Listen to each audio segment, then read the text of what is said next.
What's going on, ladies and gentlemen? Welcome back to another Fabled video. Today we got a little something special for you. We're looking at an auto rifle that drops from the Root of Nightmares raid. That is RUFUS Fury. So this thing it looks super unique, but it's beastly PvE. So let's go over the perks I got. I didn't get the God roll, but I got a pretty good roll. I got polygon rifling, increased stability. I got high cal rounds, so slightly increases the range. Perpetual motion was very important. This weapon gains both stability, handling, and reload speed while the wielder is in motion, and target lock. Damage increases the longer this weapon remains on the target. Its intrinsic perk, harmonic resonance. Equipping this weapon from the set grants the weaponry speed. So you add other weapons, you get reload speed. I got the handling masterwork. I wish I got stability or range, but what can you do? Rapid fire frame, 720 rounds per minute. Like I said, this thing looks super unique. Pairs with a lot of different shaders to make it look even more unique. So the build that I'm going to be running is the Thread Runner Hunter subclass. Thread or Reaper, strand weapon final blows have a chance to create a thread lane. This one's super important to throw on, create some chaos. Marksman dodge, triple jump, and that good old grapple.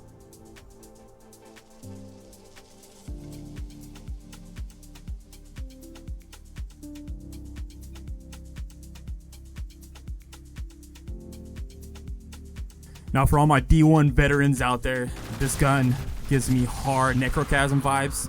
I think Necrochasm was a 900. Correct me if I'm wrong in the comments.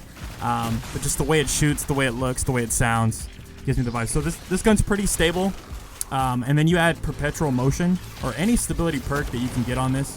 It's going to help the weapon out a lot.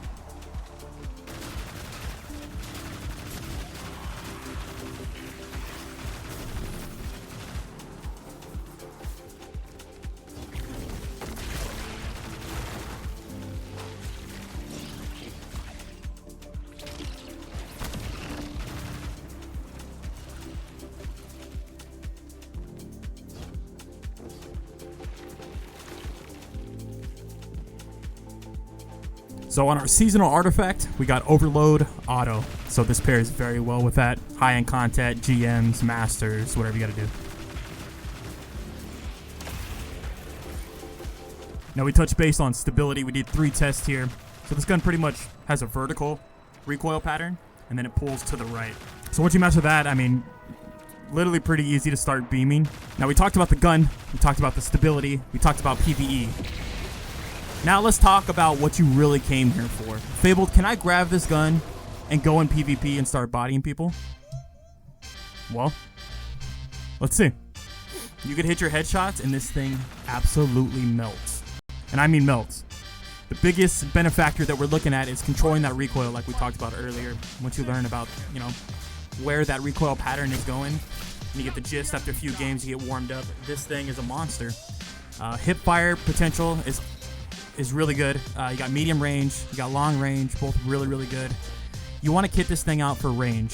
So if you could get a range masterwork, get some of the perks that could boost up that range, this thing can be even more of a monster than it already is. Now we talked a lot about the positives. Now let me give you my final thoughts. The only gripe that I have with this weapon is how bulky it is. It could feel super awkward when you're aiming down sights. And that's just like aesthetic, so it's not really a big deal, but it can feel really weird in your hands. I think this is a very good weapon. I think you guys should go out and do the raid and try to get a better roll than I got. But overall, this is a phenomenal weapon, and it surprised me in a lot of different ways. I appreciate all the support you guys have been showing. It means a lot to me. It means the world. If you guys enjoyed this content and you got something out of it, I would appreciate it if you drop a sub or a like, or even just throw a comment in there. I appreciate everything. Thank you guys again, and I will catch you guys on the next one. Stay true, stay positive, stay passionate. I'm out.